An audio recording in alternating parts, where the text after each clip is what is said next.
Hola. Bueno, he estado leyendo este libro, que es de Anthony de Melo, Encuentra a Dios en todas partes. Reflexiones sobre los ejercicios espirituales de San Ignacio de Loyola. San Ignacio de Loyola es el fundador de la Compañía de Jesús y ofreció unos ejercicios espirituales para transformación del ser humano en su momento. Es un poco árido, también dice Anthony de Melo, que es un poco árido o muy...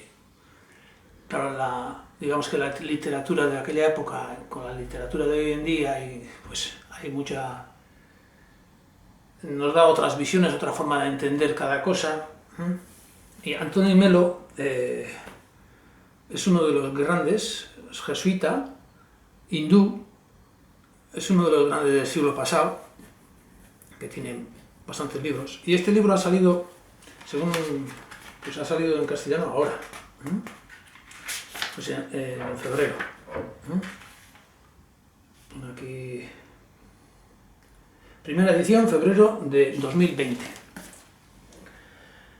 Y es muy interesante porque de Melo pues hace un... Está basado en unos ejercicios espirituales que hizo, creo que son hacia 1975, y los apuntes de uno de los ejercitantes, digamos, pues valió para que hacia el 2009 o por ahí, pues se hiciese el libro, creo que en inglés. Y luego pues lo han traducido al castellano y ahora ha salido, ¿no? Entonces, voy a leer algunas cositas que van diciendo ahí para hacerse una idea de... porque me parece súper interesante, ¿no? En este libro están presentes tanto la perspectiva india como la internacional. El objetivo principal es emprender un viaje a través de la oración y la conciencia que facilite un contexto con el fin de que el sujeto llegue a ser espiritualmente libre y por tanto capaz de buscar, encontrar y seguir la voluntad de Dios en su propia vida personal. Claro, los jesuitas hablan de Dios, pues, los jesuitas, digamos que el campo este de conocimiento de los jesuitas habla de Dios como, y utiliza la palabra Dios. Dios es la inteligencia que está en todo, digamos. Por eso encuentra a Dios en todas partes. Se encuentra la inteligencia que hay verdadera en todas las partes. Entonces se basa en eso. Yo voy a intentar un poco ponerlo más actual o más actual y pues más de calle, ¿no? Todo esto un poco, porque a ver si interesa a alguien, ¿no? El principio y fundamento de San Ignacio pues dice que el ser humano ha sido creado para alabar, hacer reverencia y servir a Dios nuestro Señor.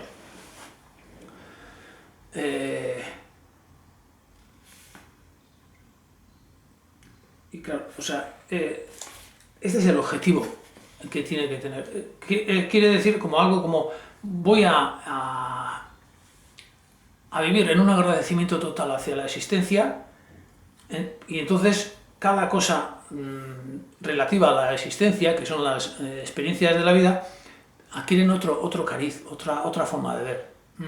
Entonces, esa es mi explicacioncilla, ¿no? De Melo se explaya sobre la importancia única de Dios. Necesitamos enamorarnos del absoluto. Claro, de Melo nos dice, lo importante es que estemos verdaderamente enamorados del absoluto, del total, de lo que conocemos como existencia, vida, llámale como quieras. Ellos le dicen, pues, Dios. Si el ser humano se encuentra en constante exilio de su propia casa, encerrado a cal y canto fuera de su soledad espiritual, deja de ser una verdadera persona. Esto quiere decir que si yo me voy de este sentir y estoy en las cosas de segundo orden, digamos, de la vida, pues no podemos hallar. Tenemos que encontrar esa soledad espiritual en la cual verdaderamente estamos entregados a lo que interesa, ¿no? Vamos a ir tirando así algunas cosas. Aquí hace, pues, también de Menlo, pues, como es el curso que dio, pues se basa en cosas orientales y cosas, autores orientales y occidentales también, ¿no? Teilhard de Chardin aparece en varios apartados y en uno afirma que pronto la humanidad tendrá que hacer una elección entre el suicidio total o suicidio biológico y la adoración. Dicho en otras palabras, lo dice de Menlo, el ser humano ha de dar con el absoluto, el verdadero objeto de adoración. Si no encuentra el absoluto, entonces se encamina directamente hacia la destrucción, hacia el sinsentido de la vida, hacia la pérdida del apetito de vivir.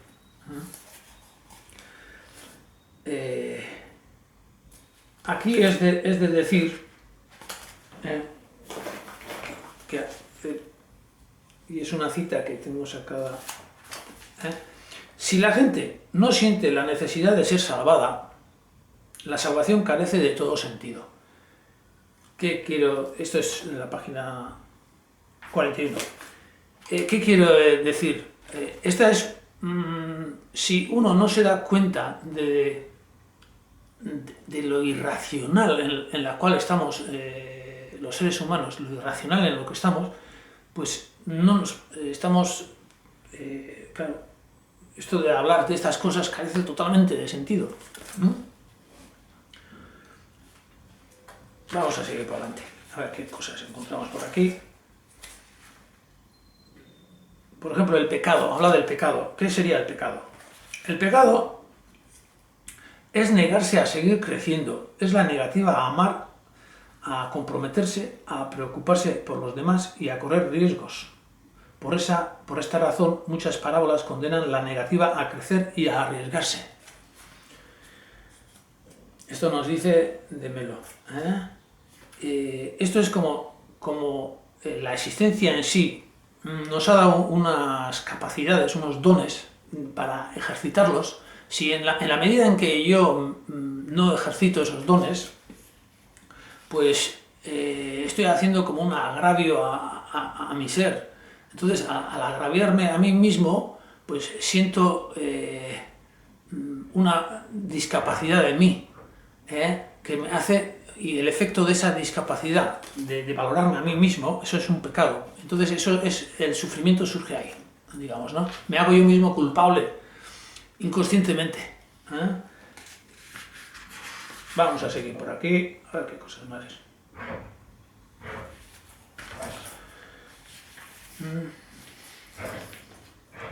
Para Jesús, dice él, la mentira es pecado y la falta de productividad también. La mentira, pues, el no poder afrontar las cosas con la verdad, pues es un agravio hacia uno mismo.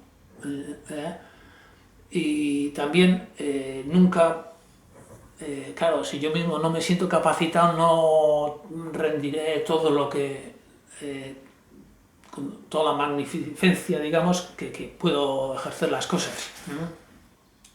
Aquí también es de ver, claro, esto es desde la perspectiva del ser humano que está actuando. Desde la perspectiva, digamos, de Dios.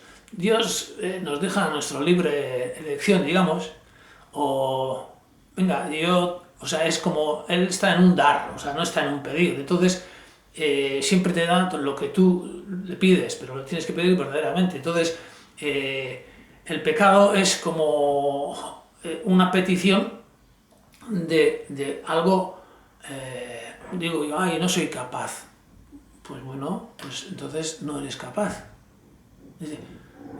O sea, entonces vives ese sufrimiento. El sufrimiento es un efecto del pecado. ¿Del pecado que es? Una minusvalía sobre mí mismo. Entonces, viviré un sufrimiento. Ese sufrimiento me hace ver que yo mismo no me valoro.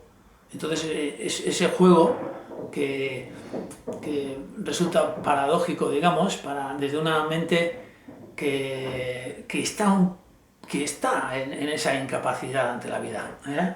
Vamos a seguir por aquí, a ver.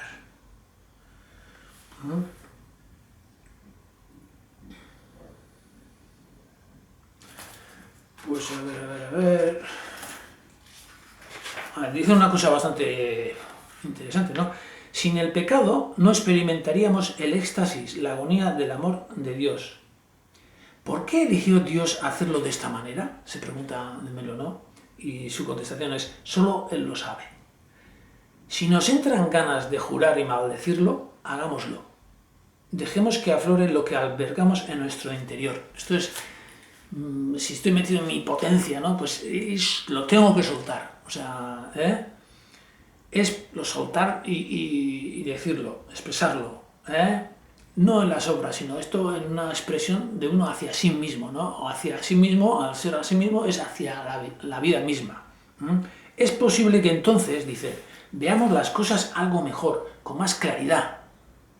Si estamos agarrados por dentro, pues no, pero si lo suelto, y digo, me cago en la leche, que esto no sale, hemos de recordar, no obstante, que si caemos en la cuenta no será porque lo hayamos logrado por medio de la especulación. No conseguiremos nada especulando, mentalmente consiguiendo o haciendo esto, o haciendo lo otro y tal, sino a través de la contemplación, a través de verme yo a mí mismo. Es así como lo entiendo yo un poco. Y claro, aquí nos dice, el sufrimiento es una consecuencia del pecado.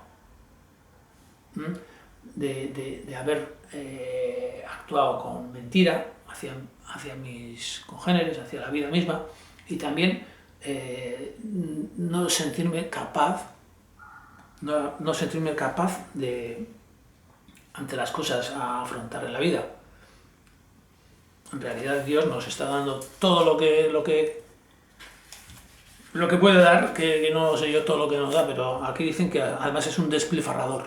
En el libro de eso lo dice, Dios es un despilfarrador. Aunque nosotros desechemos un montón de dones y alegría, y Dios sí nos está dando y dando porque es amor, digamos. Vamos a ver más.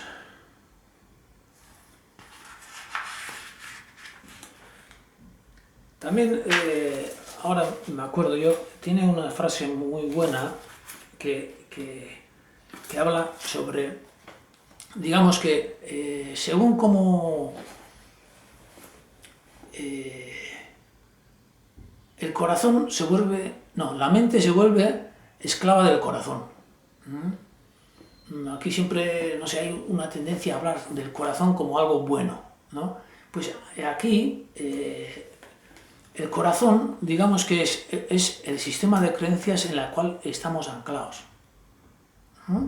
Hemos creado un sistema de creencias, ese es el corazón, ese es el sentir que llevamos dentro. Entonces, la mente le sigue a ese sistema de creencias que es el corazón.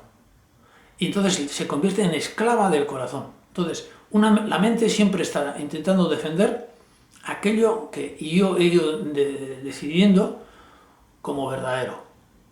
Entonces, si eso que he ido decidiendo como verdadero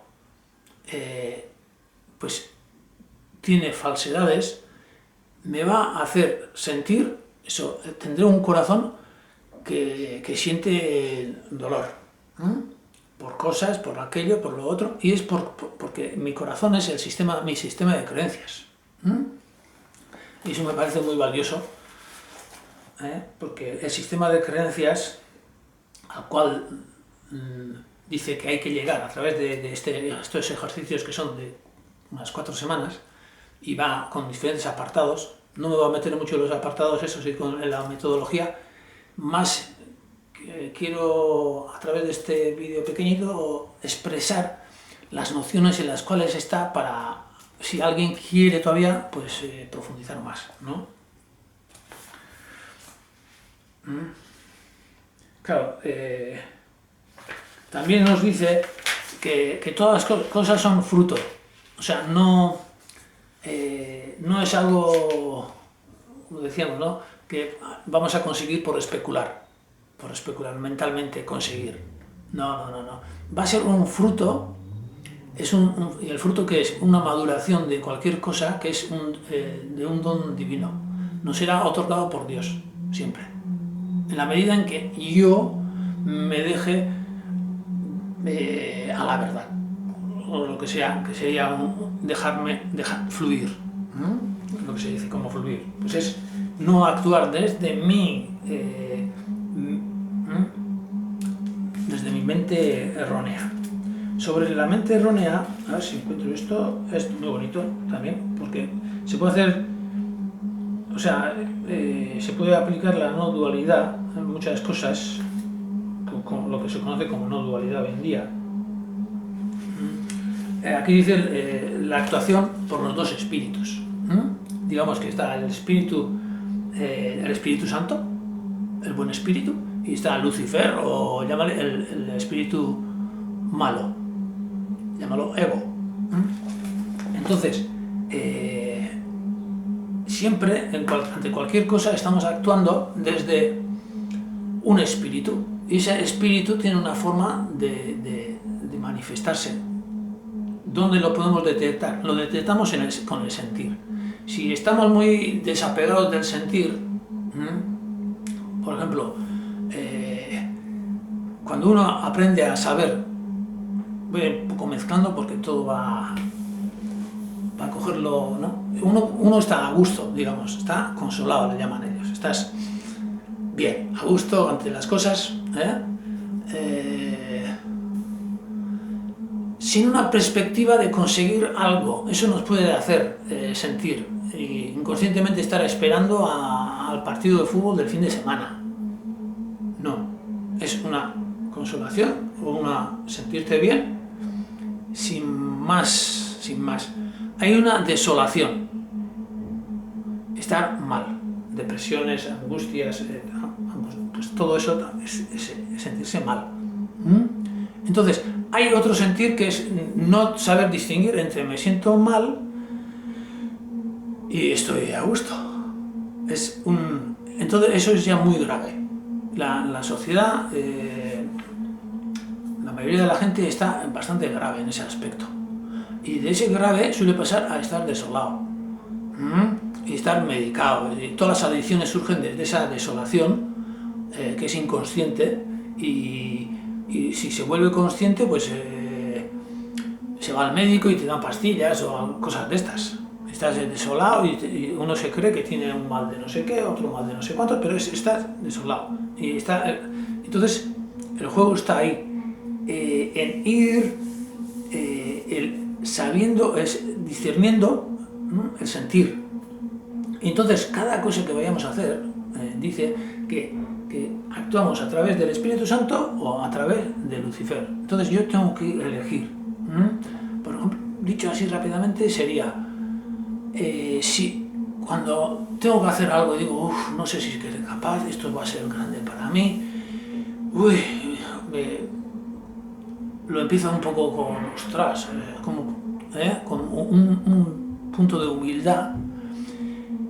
Pero bueno, pues vamos para adelante, y si seguimos para adelante con una entrega que le llaman caridad, que es hacer el bien o darte sin pedir nada a cambio, y entonces eso te da un avance en la vida. Eso es el proceder desde el Espíritu Santo, digamos. Y del espíritu maligno, digamos, de Lucifer, o lo que no procede a hacer mentalmente y que nos engañamos mutuamente, dice, empezamos por la caridad. Voy a hacer una obra buena.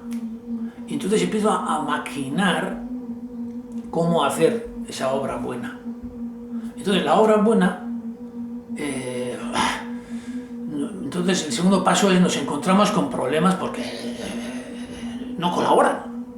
Esto no colabora, el otro no colabora, entonces viene la frustración muchas veces de las cosas y tal. Es que esto tenía que ser de otra forma y tal. La frustración dice algo así como que es algo muy de estudiarlo y de verlo, la frustración del ser humano, porque la frustración no existe, digamos que en los santos, que se conoce, claro, hace referencia a la vida religiosa, ¿no?, o espiritual auténtica de la gente. Dice que los santos nunca se sentían frustrados y los animales tampoco. La frustración es algo muy, muy, muy humano. Y en este apartado ya yo mismo, con ahora que lo digo, me da que pensar lo que es el fracaso de los seres humanos. Cuando hablan de este ha fracasado, algo, ¿no? realidad he estado haciendo algo donde no procedía, pero entonces es algo evidente que donde no hay mata no hay patata, pero nosotros pensamos que es la acción del humano, del Diego, el que está. Entonces, el espíritu malo funciona desde este estilo, ¿no? Que empieza por hacer la obra bien, luego no funcionan las cosas y se frustra, el otro echa las culpas a los demás, y el otro, y al final es un fracaso, ¿no? En cambio, el otro es el espíritu bueno. Entonces, el discernimiento está en saber encontrarse, ¿no? Y luego termina, bueno, para terminar, voy a decir, pues, San Ignacio dice que se basa mucho en el hacer, y tienes unas ideas, de Melo nos transmite, unas ideas como aquello de, muchas veces somos más partidarios de que nos digan cuánto nos quieren la gente, que las acciones amorosas. Vivimos en una historia mental tal que no sabemos reconocer lo que es verdaderamente amoroso, que son las acciones. Y hace mucho hincapié en ello, y al final es sobre la contemplación en la acción, que es la verdadera oración. Esto lo digo yo ahora, pero o por lo menos son las ideas que voy recogiendo, ¿no? En esa entrega en la acción es cuando uno se ve a sí mismo y se olvida de sí mismo y ve que se está manifestando, ¿no? la vida misma. Y entonces esa sensación es la que a través del libro y a través de generaciones de jesuitas, pues, más acertadamente, menos acertadamente, y yo no soy nada del campo de los jesuitas, aunque soy de Azpeitia, no he sido de ese campo, aunque he paseado y siempre ando por Loyola, pero no he sido muy católico en muchas cosas. Pero bueno, siempre he sido bastante amante de la verdad. Muy recomendable.